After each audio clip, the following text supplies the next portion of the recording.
आज की वीडियो में आप सभी सुनेंगे मासिक दुर्गा अष्टमी की व्रत कथा।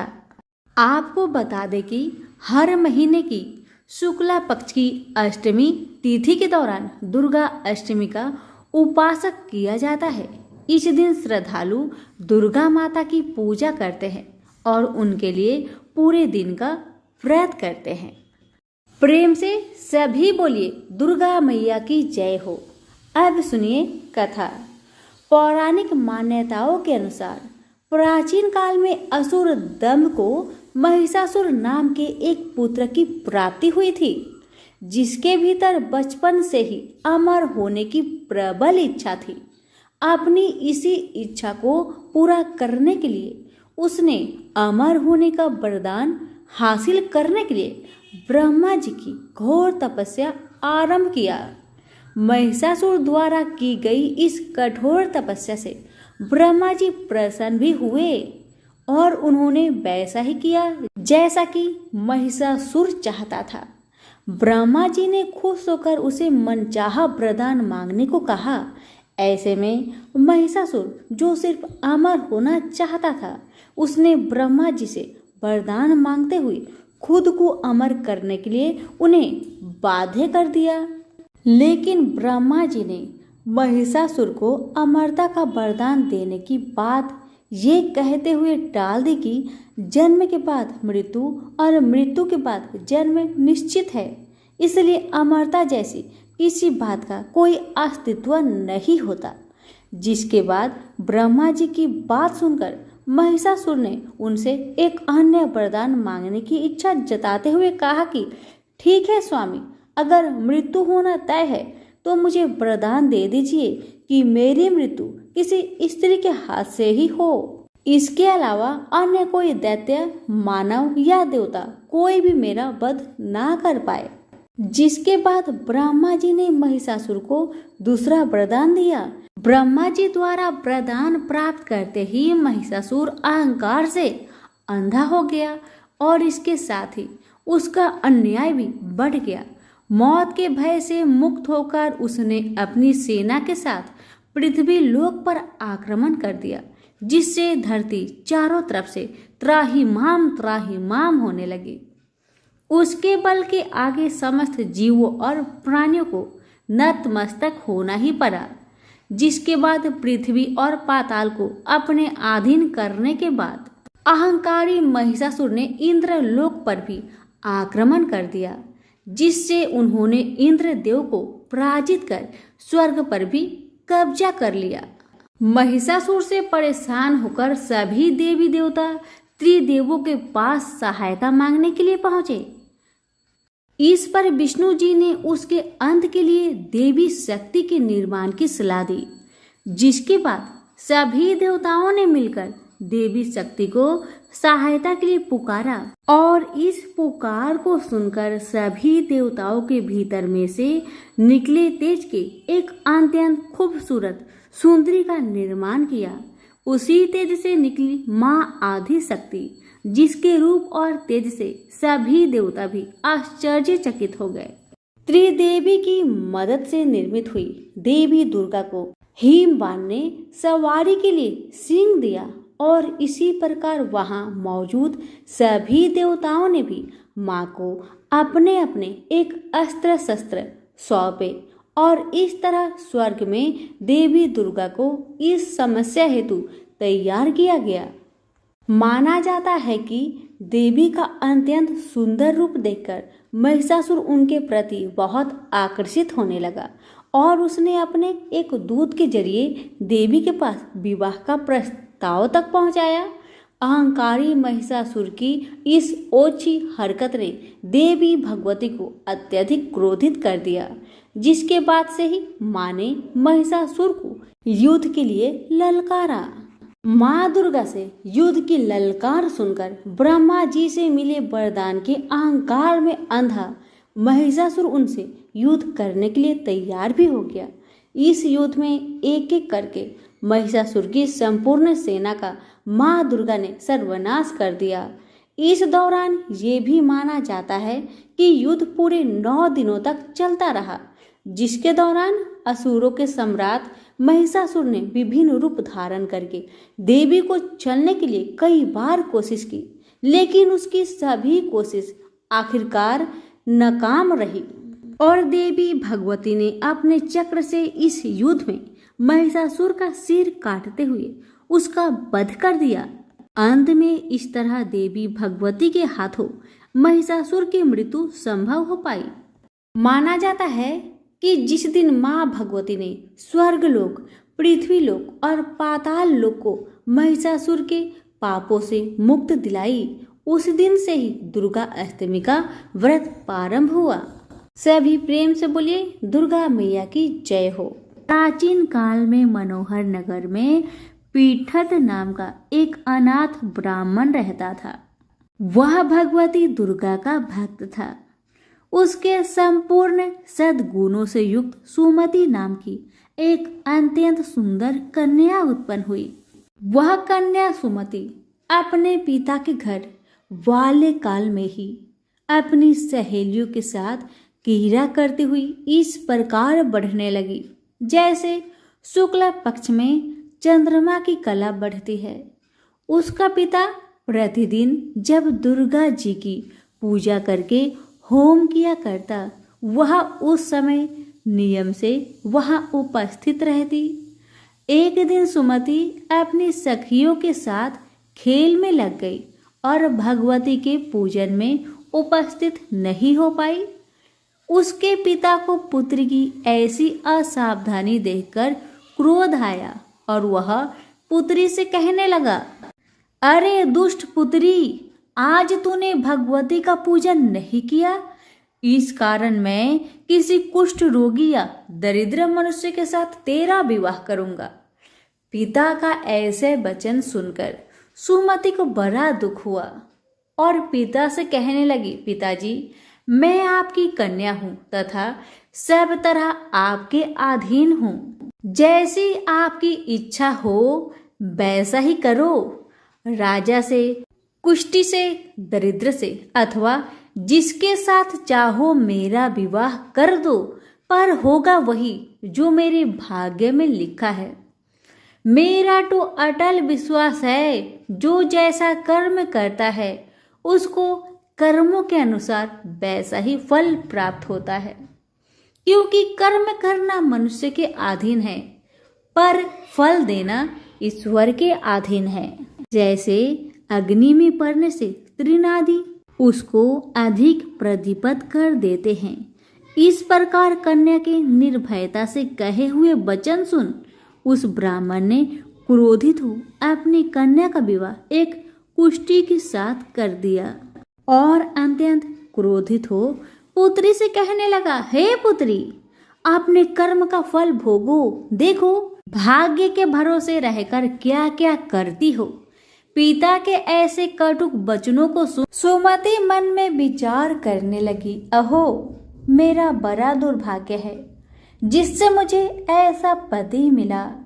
इस तरह अपने दुख का विचार करती हुई वह कन्या अपने पति के साथ वन में चली गई और डरावने कुशा युक्त उस निर्जल वन में उन्होंने वह रात बड़े कष्ट से व्यतीत की। उस गरीब बालिका की ऐसी दशा देख देवी भगवती ने पूर्व पुण्य के प्रभाव से प्रकट हो सुमति से कहा, हे दीन ब्राह्मणी, मैं तुमसे प्रसन्न हूँ, तुम जो चाहो सो वरदान मांग सकती हो।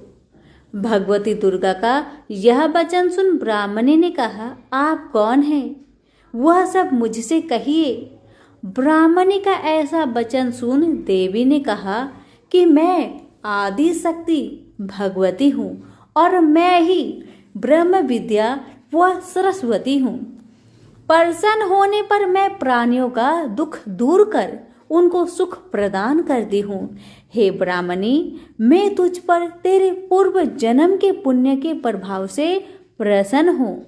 तुम्हारे पूर्व जन्म का वृत्तांत सुनाती हूँ, सुनो। तू पूर्व जन्म में निषाद भील की स्त्री थी और अति पतिव्रता थी। एक दिन तेरे पति निषाद ने चोरी की। चोरी करने के कारण तुम दोनों को सिपाहियों ने पकड़ लिया और ले जाकर जेल खाने में कैद कर दिया। उन लोगों ने तुझको और तेरे पति को भोजन भी नहीं दिया। इस प्रकार नवरात्रि के दिनों में तुमने न तो कुछ खाया और न जल ही पिया। इस प्रकार 9 दिन तक नवरात्र का व्रत हो गया। हे ब्राह्मणी, उन दिनों में जो व्रत हुआ, इस व्रत के प्रभाव से प्रसन्न होकर मैं तुझे मनोवांछित वर देती हूँ। तुम्हारी जो इच्छा हो सो मांगो। इस प्रकार दुर्गा के वचन सुन ब्राह्मणी बोली, अगर आप मुझ पर प्रसन्न हैं तो हे दुर्गे, मैं आपको प्रणाम करती हूँ। कृपा करके मेरे पति का कोढ़ दूर करे। देवी ने कहा, उन दिनों तुमने जो व्रत किया था, उस व्रत का 1 दिन का पुण्य पति का कोढ़ दूर करने के लिए अर्पण करो। उस पुण्य के प्रभाव से तेरा पति कोढ़ से मुक्त हो जाएगा। ब्रह्मा जी बोले। इस प्रकार देवी के वचन सुन वह ब्राह्मणी बहुत प्रसन्न हुई और पति को निरुक्त करने की इच्छा से जब उसने तथास्तु ऐसा वचन कहा, तब उसके पति का शरीर भगवती दुर्गा की कृपा से कुष्ठ रोग से रहित हो अति कांतिवान हो गया। वह ब्राह्मणी पति की मनोहर देह को देख देवी की स्तुति करने लगी। हे दुर्गे, आप दुर्गति को दूर करने वाली, तीनों लोगों का संताप हरने वाली, समस्त दुखों को दूर करने वाली, रोगी मनुष्य को निरोगी करने वाली, प्रसन्न हो मनोवांछित फल देने वाली और दुष्टों का नाश करने वाली जगत की माता हो। हे अम्बे, मुझ निरपराध अबला को मेरे पिता ने कुष्ठ मनुष्य के साथ विवाह करके घर से निकाल दिया। पिता की तिरस्कृत निर्जल वन में विचर रही हूँ। आपने मेरा इस विपद से उद्धार किया है। हे देवी, आपको प्रणाम करती हूँ, मेरी रक्षा करे। ब्रह्मा जी बोले, हे बृहस्पति, उस ब्राह्मणी की ऐसी स्तुति सुन देवी बहुत प्रसन्न हुई और ब्राह्मणी से कहा, हे ब्राह्मणी, तेरे उदालय नामक अति बुद्धिमान, धनवान, कृतिवान और जितेंद्रिय पुत्र शीघ्र उत्पन्न होगा। ऐसा वर प्रदान कर देवी ने ब्राह्मणी से फिर कहा, हे ब्राह्मणी, और जो कुछ तेरी इच्छा हो वह मांग ले। भगवती दुर्गा का ऐसी वचन सुन सुमति ने कहा, हे भगवती दुर्गे, अगर आप मुझ पर प्रसन्न है तो कृपा कर मुझे नवरात्र व्रत की विधि और उसके फल का विस्तार से वर्णन करे। महात्मे, इस प्रकार ब्राह्मणी के वचन सुन दुर्गा ने कहा, हे ब्राह्मणी, मैं तुम्हें संपूर्ण पापों को दूर करने वाली नवरात्र व्रत की विधि बतलाती हूँ, जिसको सुनने से मोक्ष की प्राप्ति होती है। चैत्र मास के शुक्ला पक्ष की प्रतिपदा से लेकर 9 दिन तक विधि पूर्वक व्रत करे। यदि दिन भर का व्रत न कर सके तो एक समय भोजन करे।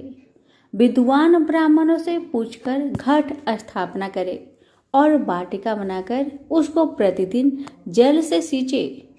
महाकाली, महालक्ष्मी और महासरस्वती देवी की मूर्तियां स्थापित कर उनकी नित्य विधि सहित पूजा करे और पुष्पों से विधि पूर्वक अर्घ्य दे। बिजौरा के फल से अर्घ्य देने से रूप की प्राप्ति होती है। जायफल से अर्घ्य देने से कीर्ति, दाख से अर्घ्य देने से कार्य की सिद्धि होती है। आंवले से अर्घ्य देने से सुख की प्राप्ति और केले से अर्घ्य देने से आभूषणों की प्राप्ति होती है। इस प्रकार पुष्पों व फलों से अर्घ्य देकर व्रत समाप्त होने पर 9वें दिन यथा विधि हवन करे। खांड, घी, गेहूं, शहद, जौ, तिल, बेल, नारियल, दाख और कदम आदि से हवन करे। गेहूं से होम करने से लक्ष्मी की प्राप्ति होती है। खीर एवं चंपा के पुष्पों से धन की और बेल पत्तों से तेज व सुख की प्राप्ति होती है। आंवले से कीर्ति की और केले से पुत्र की, कमल से राज सम्मान की और दाखों से संपदा की प्राप्ति होती है। खांड, घी, नारियल, शहद, जौ और तिल तथा फलों से होम करने से मनोवांछित वस्तु की प्राप्ति होती है। व्रत करने वाला मनुष्य इस विधि विधान से होम कर आचार्य को अत्यंत नम्रता के साथ प्रणाम करे और यज्ञ की सिद्धि के लिए उसे दक्षिणा दे। इस प्रकार बताई हुई विधि के अनुसार जो व्यक्ति व्रत करता है उसके सब मनोरथ सिद्ध होते हैं, इसमें तनिक भी संदेह नहीं है। इन 9 दिनों में जो कुछ दान आदि किया जाता है उसका करोड़ों गुना फल मिलता है। इस नवरात्र व्रत करने से अश्वमेध यज्ञ का फल मिलता है। हे ब्राह्मणी, इस संपूर्ण मनोकामनाओं को पूर्ण करने वाले उत्तम व्रत को तीर्थ, मंदिर अथवा घर में विधि के अनुसार करें। ब्रह्मा जी बोले, हे बृहस्पति, इस प्रकार ब्राह्मणी को व्रत की विधि और फल बताकर देवी अंतर ध्यान हो गई। जो मनुष्य या स्त्री इस व्रत को भक्ति पूर्वक करता है वह इस लोक में सुख प्राप्त कर अंत में दुर्लभ मोक्ष को प्राप्त होता है। हे बृहस्पति, यह इस दुर्लभ व्रत का महात्म्य है जो मैंने आपको बतलाया है। यह सुन बृहस्पति जी आनंद से प्रफुल्लित हो ब्रह्मा जी से कहने लगे, हे ब्राह्मण, आपने मुझ पर अति कृपा की जो मुझे इस नवरात्र व्रत का महात्म्य सुनाया। ब्रह्मा जी बोले कि हे बृहस्पति, यह देवी भगवती सर्वशक्ति संपूर्ण लोकों का पालन करने वाली है। इस महादेवी के प्रभाव को कौन जान सकता है? बोलो देवी भगवती की जय। बहुत समय पहले की बात है। एक गांव में 7 भाई और एक बहन रहा करती थी। वो सब कुछ सुनती, पर जैसे ही विनायक जी का नाम आता तो घगरा झटका कर चली जाती। हर रोज उसका यही आदत था। जब भी गणेश महाराज का नाम आता तो घाघरा झटका कर चली जाती। एक दिन उस लड़की की इस आदत पर विनायक जी बहुत नाराज हुए और गणेश महाराज उस बहन को भयभीत करने लगे। डर के मारे बहन का तो बुरा हाल हो गया, बेचारी सूखने लगी।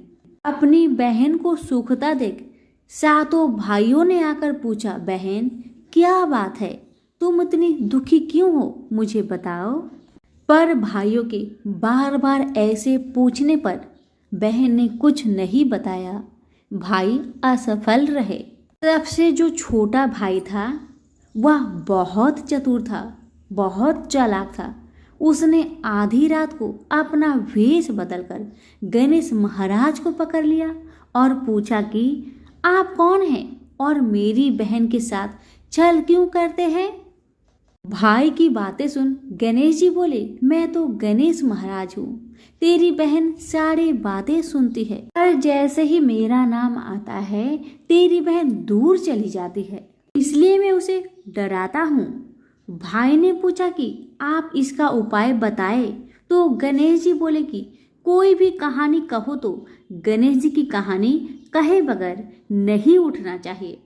बहन ने उस दिन से नियम रखा कि वह रोज गणेश जी की कहानी सुनेगी और कहानी सुनने के बाद ही कुछ खाएगी, और बहन हर रोज ऐसा ही किया। अब तो बहन कहानी सुनने के बाद ही कुछ खाया करती थी। इस तरह से गणेश जी महाराज बहन पर प्रसन्न रहने लगे और उसकी सारी मनोकामनाएं को पूरी करने लगे। गणेश महाराज की आशीर्वाद से उस बहन को अच्छा घर और अच्छा वर मिला। तो प्रेम से बोलिए गणेश महाराज की जय हो।